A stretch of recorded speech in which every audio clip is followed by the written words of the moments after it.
Hello viewers, नमस्कार आदरणीय दर्शकवृन्द, म सुरज मणि प्रधान तपाईले यस एपिसोडमा स्वागत जनाउँछु।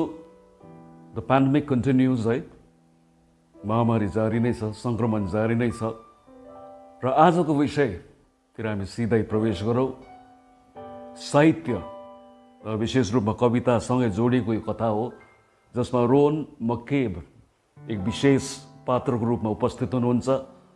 Is a young poet from Newcastle upon Tyne in north east of England. एक युवा कवि रोवन मकेब, उहाँको नाम हो Rowan McCabe. Is a very young dynamic poet, theatre personality पनि हुनुहुन्छ।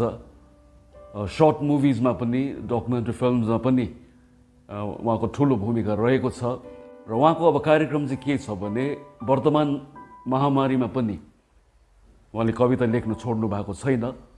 माध्यम बेग्लै होला तरै पनि कवितामा निरन्तरता उहाँले दिँदै आइरहनु भएको छ अहिले पनि वर्तमान परिस्थितिमा पनि। So he started this in October 2015 of visiting houses, talking to strangers, 5 strangers कुनै पनि समयमा, and returning back to perform the poem written for them on various topics. र आदरणीय दर्शकवृन्द, रोन मकेब is the world's first door-to-door poet. संसारको प्रथम यस्तो कवि जो घर घरमा गएर अपरिचित मानिसहरू अघि उभिएर उहाँहरूको फरमाइसलाई पुरा गर्ने यस्तो कवि हुनुहुन्छ रोन मकेब, the world's first door-to-door poet.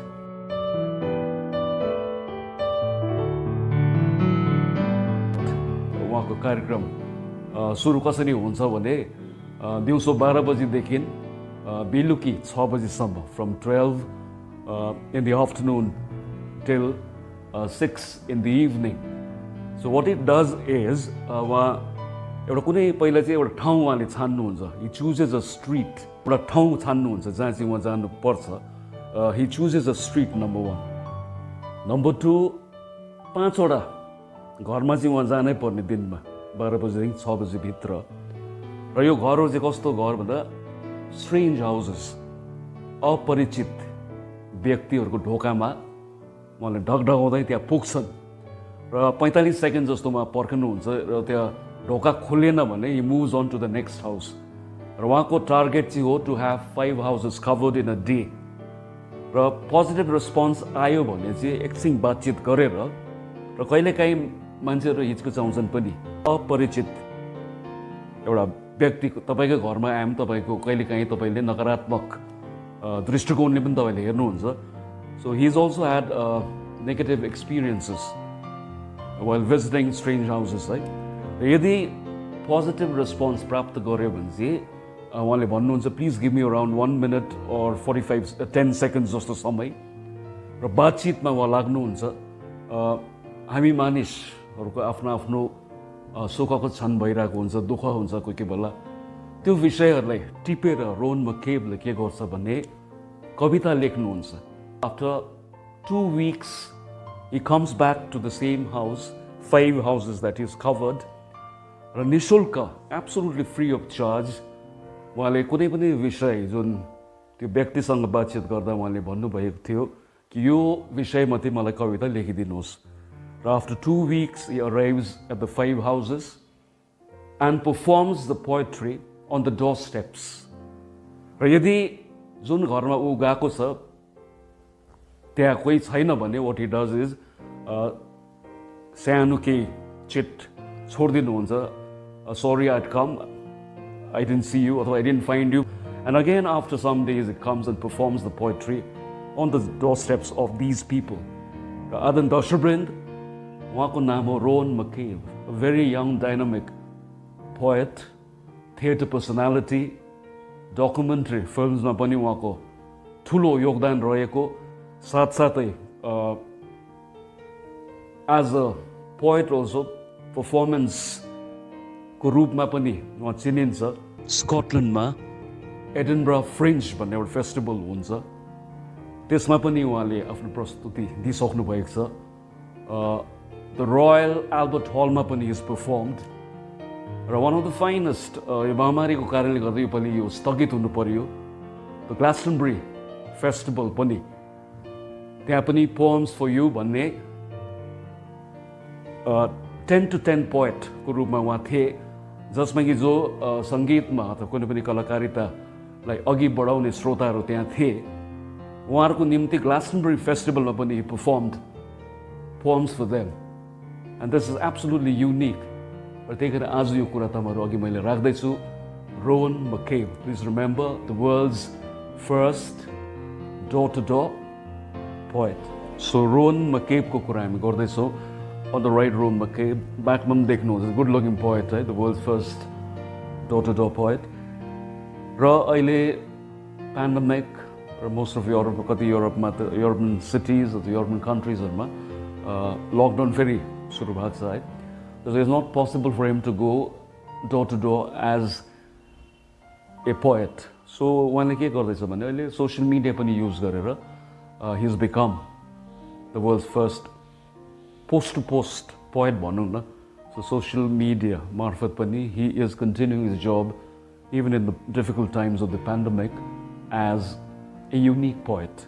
र 2020 this is the 250th birth anniversary of one of the finest poets in the English language, William Wordsworth को 250औं जन्म जयन्ती भनौँ यो वर्षभरि नै कार्यक्रम चलिरहेको छ इङ्ल्यान्डमा विशेष रूपले र अरू ठाउँमा जहाँ विलियम वर्ड्सवर्थ जहाँ कविता मन पराउने श्रोताहरू छन् वर्षभरि नै तर यो महामारीको कारण सायद बृहत रूपमा त्यो कार्यक्रम हुनु सम्भव भएको छैन सो यहाँ पनि अब रोवन मकेबको भूमिका के छ भने Wordsworth house and gardens virtual poet in residence भन्छ for Wordsworth 250th birth anniversary 2020 मा यो वर्ष परिरहेको छ and to mark this special year Rowan McCabe is creating a whole body of new work based on the themes and content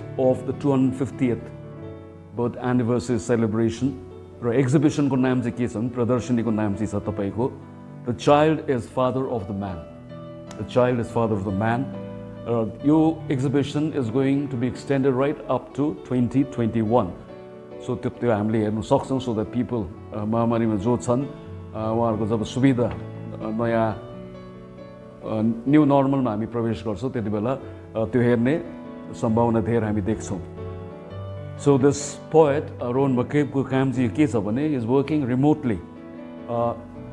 यो है the child is father of the man exhibition को कुरा गर्दैछु. He'll be working remotely to explore कि कसरी how childhood shapes us.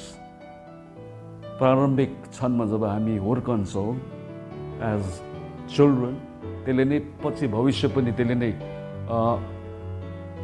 ठुलो रूपमा त्यसले असर पार्छ है. So how childhood shapes us and how the outdoors and nature impact on us जसरी पर्यावरण बीचमा बसेर कसरी हाम्रो मानसिकता पनि प्रकृतिले आफ्नै रूपमा दिशानिर्देश गर्छ भन्ने कुरा पनि रोवन मकेबको यो exhibition the child is father of the man मा हामीले देख्न सक्छौँ र देख्छौँ पनि and he also talks about in the project as to how stories how our stories are worthy of poetry. That means प्रत्येक मान्छेको कथा कविता बन्ने अथवा बन्न योग्यको साहित्य हुन्छ. Every story of every person has the capacity to emerge or evolve as good poetry. Rathan Dashrabrain, so he's become the world's first post-to-post poet. जसमा उसले के गर्दैछ भने is going post to post writing to people है who live in streets with Wordsworth in the name to learn their stories. So Wordsworth चाहिँ त्यो तपाईँको त्यो सडकको नाममा चाहिँ हुनु पर्यो. सो उसको progress you can watch his progress on Facebook and Twitter. Rathan Dashrabrain, 2020 is also 250th birth anniversary of a fantastic poet, William Wordsworth. र मैले अहिले भने कि कसरी रोवन मकेब पनि वर्ड्सवर्थको वर्षभरि नै हुने कार्यक्रममा उहाँ पनि जोडिएको छ, तर महामारीले गर्दाखेरि भव्य रूपमा त्यो कार्यक्रम हुन सकेको छैन। रोहन मक्केकै कुरा आज हामी गर्छौँ। अब यति इज अ गुड पर्फर्मर है, पर्फर्मेन्स आर्टिस्ट पनि उहाँ हुनुहुन्छ, भेरी गुड पोएट।